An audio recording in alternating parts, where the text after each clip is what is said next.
Bismillahirrahmanirrahim. Assalamualaikum warahmatullahi wabarakatuh. Perkenalkan, nama saya Aulia Rahman dengan nomor BP 1710841019 dari jurusan Ilmu Administrasi Publik, Fakultas Ilmu Sosial dan Ilmu Politik Universitas Andalas. Pada kesempatan kali ini saya akan menampilkan sebuah seminar proposal yang telah saya kerjakan. Sebelumnya saya mengucapkan terima kasih kepada Bapak Ibu dosen penguji serta Bapak Ibu dosen pembimbing yang telah hadir dan menyertai kegiatan seminar proposal saya pada kesempatan kali ini. Tidak lupa pula, sebelumnya saya mengucapkan mohon maaf lahir dan batin dan selamat Hari Raya Idul Fitri kepada Bapak Ibu dosen pembimbing serta Bapak Ibu dosen penguji, serta kepada teman-teman jurusan Administrasi Publik Universitas Andalas. Pada kesempatan kali ini saya akan menampilkan PowerPoint proposal saya dengan judul yaitu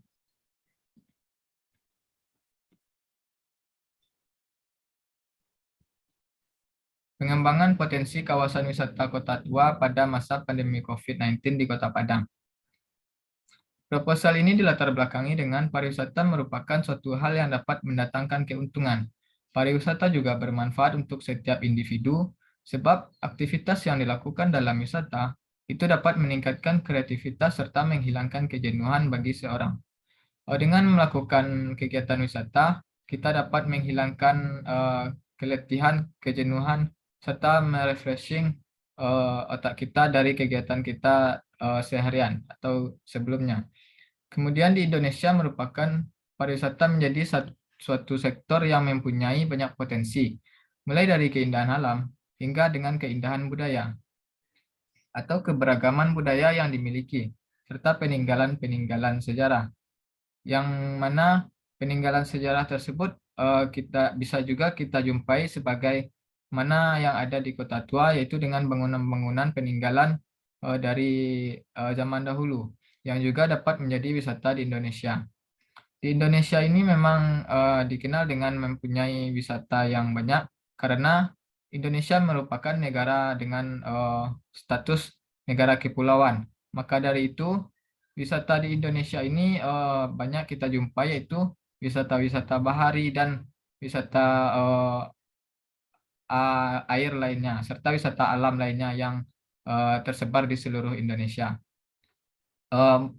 Terlepas dari itu, tidak menutup kemungkinan pula untuk kita menggali potensi lebih lagi terhadap wisata yang ada di Indonesia, yaitu dengan wisata sejarah seperti wisata Kota Tua. Seperti halnya yang ada di beberapa daerah di Indonesia seperti daerah Jakarta, Bandung, atau Semarang. Di sana, di beberapa daerah di sana telah memiliki wisata Kota Tua yang cukup menarik untuk dikunjungi. Jadi seperti Kota Tua di Kota Tua Jakarta, di sana kalau kita pergi ke Kota Tua ke Jakarta, kita akan ingin sekali mengunjungi Kota Tua tersebut karena beberapa alasan. Dan begitu juga dengan Kota Semarang yang juga terkenal di Indonesia ini, terkenal dengan beberapa keindahan atau peninggalannya, serta beberapa kota tua lainnya seperti Kota Bandung.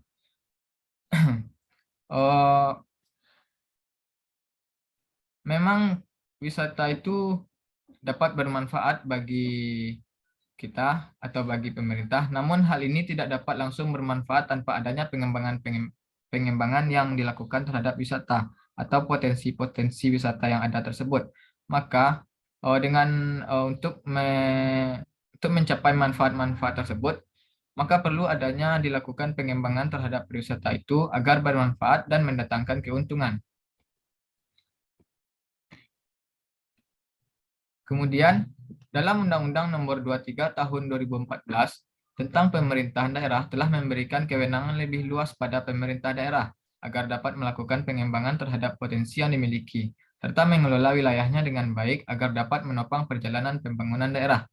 Di sini telah dijelaskan bahwa pemerintah daerah tersebut telah diberikan kewenangan untuk mengelola apa yang menjadi potensi-potensi dari daerah tersebut.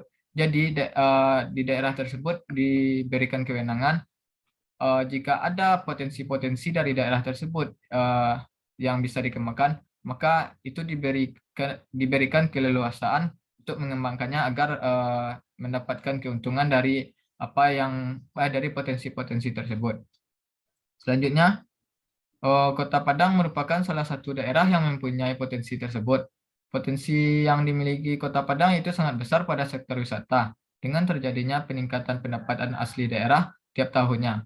Akan tetapi, pada tahun 2019, dunia dihebohkan dengan mewabahnya COVID-19 yang menyebabkan perekonomian dunia mulai tidak stabil, yang berdampak terhadap penurunan pendapatan asli daerah Kota Padang dari sektor pariwisata, yang semulanya pendapatan asli daerah tersebut mencapai 104 miliar pada tahun 2019 menjadi 43 miliar pada tahun 2020. Ini tentu menjadi penurunan yang sangat drastis bagi pendapatan asli daerah dari sektor pariwisata tersebut. Maka dari itu, agar pariwisata di Kota Padang kembali mendatangkan manfaat, perlu adanya pengembangan yang dilakukan oleh pemerintah Kota Padang terhadap potensi wisata yang dimiliki pada daerahnya. Salah satunya yaitu dengan pengembangan terhadap Kota Tua. Kota Tua ini merupakan potensi besar bagi wisata di Kota Padang, yaitu dengan banyaknya peninggalan-peninggalan bangunan di Kota Tua tersebut, serta berbagai budaya yang ada di Kota Tua tersebut. Untuk selanjutnya, Kota Tua Padang merupakan salah satu wisata potensial jika dapat dikembangkan dengan baik oleh pemerintah Kota Padang. Jadi pengunjung yang datang ke Kota Padang tidak bosan dengan wisata pantai yang ada di Kota Padang. Pengunjung juga dapat beralih ke wisata Kota Tua yang tak kalah menarik jika dikemas dan dikembangkan dengan baik. Akan tetapi banyak dijumpai bangunan-bangunan cagar budaya di Kota Tua Padang tersebut yang rusak dan tidak terawat. Padahal bangunan tersebut merupakan ikon yang menjadi ciri khas dari Kota Tua. Maka dari itu, jika kita lihat pada bangunan Kota Tua sekarang ini, ada beberapa bangunan yang tampak tidak layak begitu. Akan tetapi ada juga bangunan yang telah dirubah fungsikan menjadi sebuah kafe dan tempat-tempat hiburan lainnya. Kemudian pengembangan pada kawasan Kota Tua Padang terdapat dalam Peraturan Daerah Kota Padang Nomor 3 Tahun 2019 tentang perubahan atas Peraturan Daerah Nomor 4 Tahun 2012 tentang Rencana Tata Ruang Wilayah Kota Padang pada pasal 67F.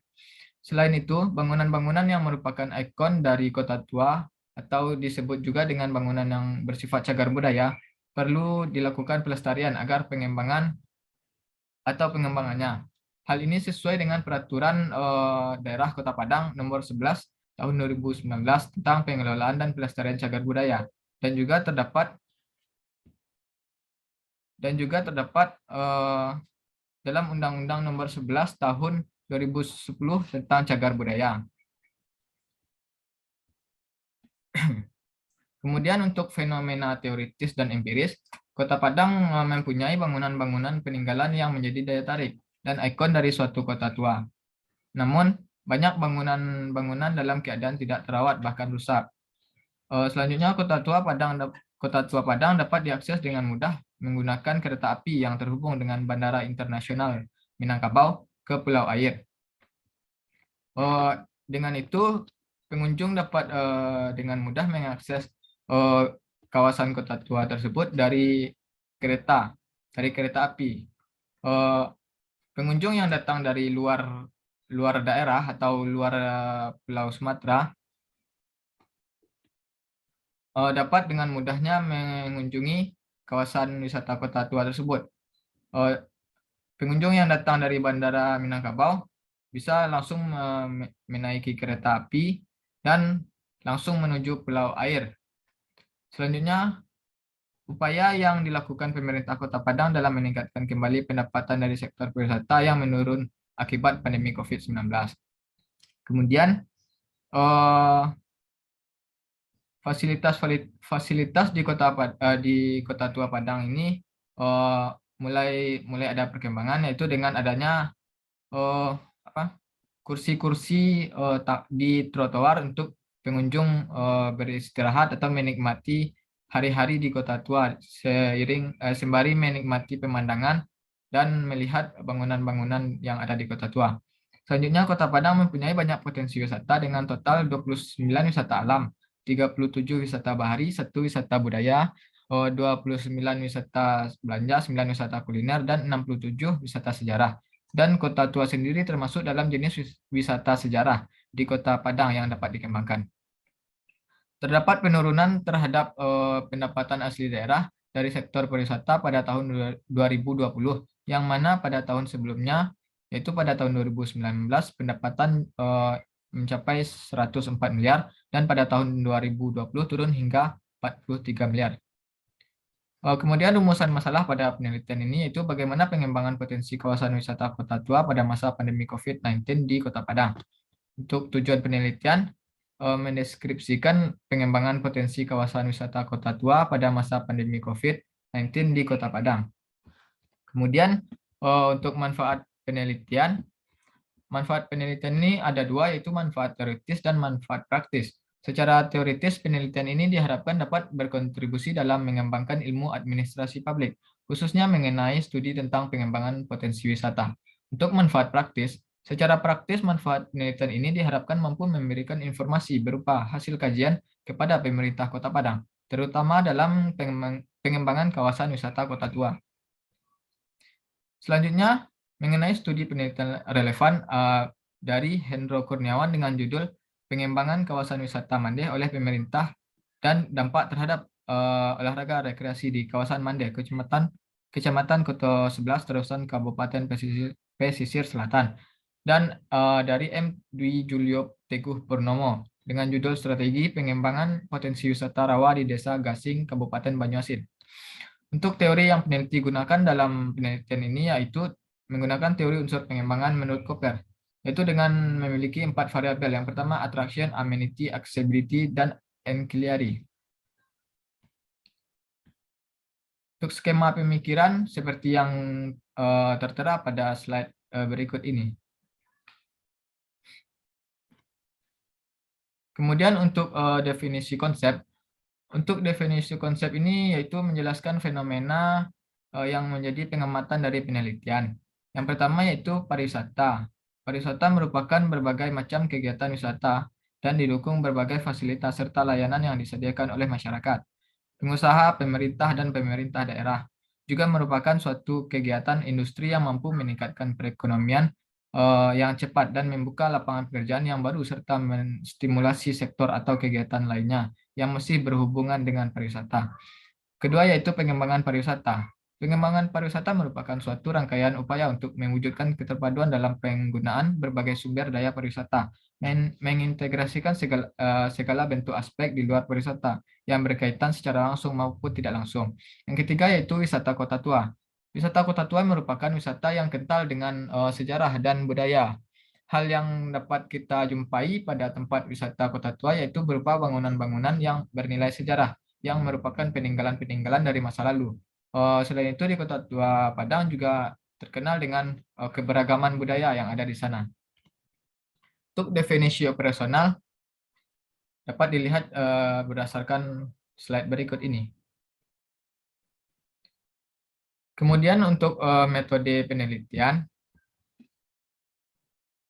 pendekatan penelitian yang digunakan pada penelitian ini yaitu deskriptif kualitatif. Untuk teknik pengumpulan data yaitu wawancara, observasi, dan dokumentasi. Untuk teknik pemilihan informan yaitu menggunakan teknik purposive sampling. Serta peranan peneliti pada penelitian ini yaitu sebagai instrumen utama, yaitu peneliti terlibat langsung dalam melakukan penelitian ini. Untuk proses penelitian, mengurus surat izin survei awal sampai dengan melakukan survei akhir di lapangan. Mengenai unit analisis dalam penelitian ini yaitu kelompok, yaitu Dinas Pendidikan dan Kebudayaan, Dinas Pariwisata, serta Kementerian PUPR melalui BPPW yaitu Balai Prasarana Pemukiman Wilayah. Mengenai teknik analisis data, pada penelitian ini yaitu mengumpulkan data, pengolahan data, dan pengelompokan data. menyajikan atau menyimpulkan data. Untuk teknik keabsahan data yaitu melakukan triangulasi atau triangulasi data atau triangulasi sumber. Mungkin sampai di situ pemaparan dari PowerPoint yang saya kerjakan. Terlebih dan terkurang saya mohon maaf. Terima kasih atas waktunya. Assalamualaikum warahmatullahi wabarakatuh.